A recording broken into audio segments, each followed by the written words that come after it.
All right, it's time to continue rolling out the rankings in the 2022 summer edition of Dave Campbell's Texas Football.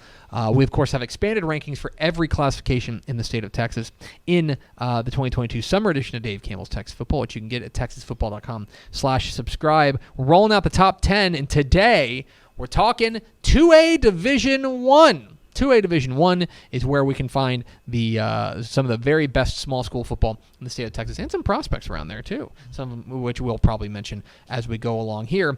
So the top 10 in 2A Division 1 starts with the Big Damn Lobos of Cisco. Start the year number 10 in Dave Campbell's Texas Football. This team is absolutely loaded defensively with 9 starters back from their team that ran all the way to the regional final last year. This is a team in Cisco that does have a couple of holes to fill, especially on the offensive line. But this is a team that brings back their quarterback in Hunter Long, brings back a running back, brings back a ton of their defense. This is a team that's got an opportunity to make some real noise there in Region 1. Cisco starts here number 10 in Dave Campbell's Texas Football. To number 9, we find the Coleman Blue Cats as the number 9 team in Dave Campbell's Texas Football. 15 starters returned from a regional semifinalist a year ago. This is a team with a ton of experience. Got 16 of their 24 lettermen back, or 17 rather, of their 26 lettermen back from last year's team. This is a team that I think has an opportunity to really make a run there in Region 2. Also, moving over to Region 2, I think gives them an opportunity to really make some noise. A team that I think is poised for a run. Keep an eye on the Coleman Blue Cats. They start the year number 9 in Dave Campbell's Texas Football. To number 8, talk about the Bearcats of Beckville, the number 8 team in Dave Campbell's Texas Football. 12-1 from last year's squad. This is a team that brings back 8 starters on offense, 6 starters on defense, and I think the strength of this team is really going to be on the offensive line. Bringing back every one of their starters up front is going to be a huge coup for them as they try to battle through a difficult Region 3. This is a Beckville team that I think could be a threat to win the region. A bit loaded there, but they've got a ton of playmakers. If they remain healthy, they've got an opportunity to make some noise. Beckville starts the year number 8 in Dave Campbell's Texas Football. To number 7, the Crawford Pirates are the number 7 team in Dave Campbell's Texas Football, a regional finalist from last year's team. Has the skill position players and the depth to make a noise, especially depth up front on the offensive and defensive line. Now they got to find some quarterbacks. They got to find some help on the defensive side. If they stay healthy, they've got an opportunity to be really competitive there in what is a very difficult region, what could be a very difficult Region 2. Keep an eye on Crawford, though. This is a team that I think has an opportunity to, especially if that defense can play up to their paper as they tend to do. They've got an opportunity to really be fantastic.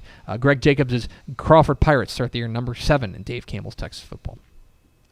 To number 6, another team from Region 3, the Centerville Tigers are the number 6 team in Dave Campbell's Texas Football. Last year's regional finalist looks like is going to get buoyed by a 10-0 JV team and has plenty of depth and experience at the skill position spots. One of the questions for them, though, is going to be up front. If they're able to answer some questions up front, then Centerville could be ready to really make that big leap and go far beyond where they were last year, which is saying something considering they went 12-2. Centerville starts here number 6 in Dave Campbell's Texas Football. Into the top 5, where we find the reigning state runner-up from a year ago, the Hawley Bearcats start the year number 5 in Dave Campbell's Texas Football. And there's a ton to like about this team. For a team that came up just short in the state championship game, they bring back 15 starters overall. They've got experience pretty much all over the place, but they are going to be a little bit more young in the front 7 and on the offensive line. But this is a team that I think can once again make a run for that regional final. They start the year as the favorite to win Region 1 once again. This is a team that has the experience in big games to make it count as well. The Bearcats of Hawley start the year number 5 in Dave Campbell's Texas Football. Number 4, the Marlin Bulldogs are the number 4 team to start the year in Dave Campbell's Texas Football. Last year's relatively surprising run to the state semifinals we think could be just the start. They bring back 17 starters from last year's team. They've got size, they've got speed, they've got playmakers. The loss of Darian Gillette to an injury could hurt them, but there's still plenty of playmakers on this Marlin team. They should be very, very strong. If they can get some consistent play up front on both the offensive and defensive line, then Marlin is a threat to win it all. The Bulldogs start the year number 4 in Dave Campbell's Texas Football. The top 3.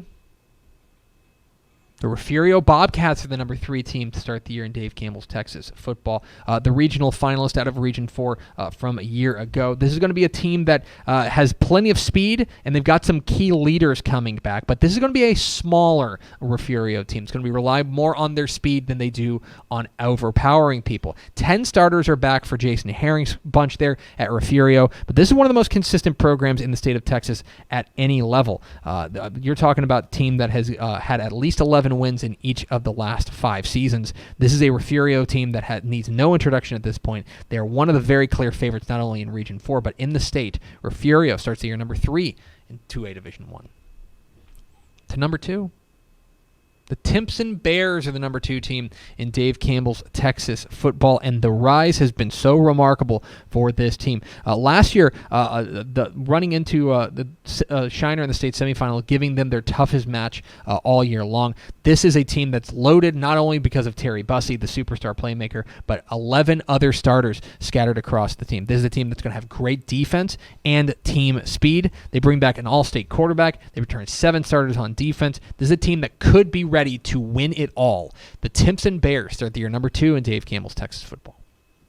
And the number 1 team in 2A Division 1, the Shiner Comanches start the year number 1 in Dave Campbell's Texas football, the 2-time defending 2A Division 1 state champions. Only bringing back 9 starters, but one of them is the most important player, we think, in all of 2A, in running back Dalton Brooks. They bring back 5 starters on defense. This is a team that may be inexperienced, and it wouldn't be a surprise if they took some lumps early. But Shiner, at this point, is one of the most decorated, most dangerous programs in the state of Texas, and one of the most consistent ones. Of course, a district matchup with Refugio is going to be a lot of fun to keep an eye on, but Shiner, we think, has an opportunity to three-peat. The Comanches of Shiner start the year number 1 in Dave Campbell's Texas football in 2A Division 1. So there they are, the Class 2A Division 1 top 10 in the 2022 summer edition of Dave Campbell's Texas football. Number 10, Cisco. Number 9, Coleman. Number 8, Beckville. Number 7, Crawford. Number 6, Centerville. Number 5, Hawley. Number 4, Marlin. Number 3, Refugio. Number 2, Timpson. And the number 1 team in 2A Division 1, the Shiner Comanches. Of course, you can find expanded rankings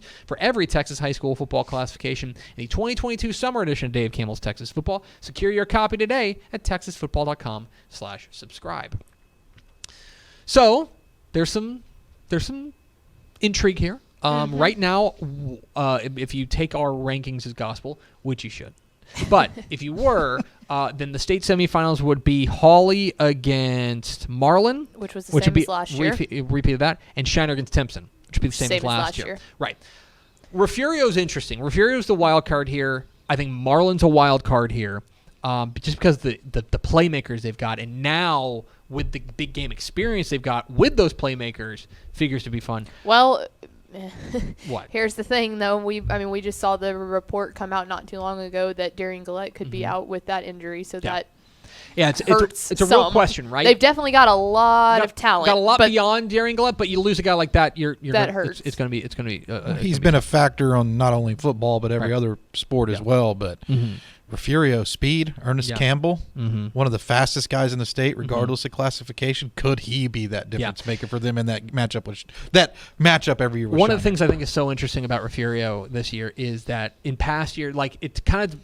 Jason Herring's so good at crafting his game plan around what his team does well. There have been past teams where they've been bigger than everybody else, so we're going to line it up and ride at you. This is a more smallish but super fast Refugio team, and I wonder if they're going to try to get their guys out on the edge. Hawley, of course, is dangerous as well, especially that big game experience they've got running all the way to the state championship game. I think Crawford and Beckville are super sleepers here. I really like what Centerville brings as well. This whole top 10, and by the way, if you may be wondering, well, where's Stratford? Stratford is, of course, the 2A Division 2 state champs moving up. Let's pick up the 2022 summer edition of Dave Campbell's Texas football. We did not forget about them. Let's just say they are very close to the top 10. But it's an interesting top 10 this year in 2A Division 1. I think it's going to be one of the most fun classifications to keep an eye on. Hey, thanks for watching this clip here on YouTube. If you like this kind of stuff and you want more of it, make sure you subscribe to our YouTube channel. And remember, you can watch us live every weekday at noon at texasfootball.com, Facebook, Twitch, or here on YouTube. And if you want more of the best coverage of football in the state of Texas, check out texasfootball.com and become a Dave Campbell's Texas Football Insider at texasfootball.com/subscribe.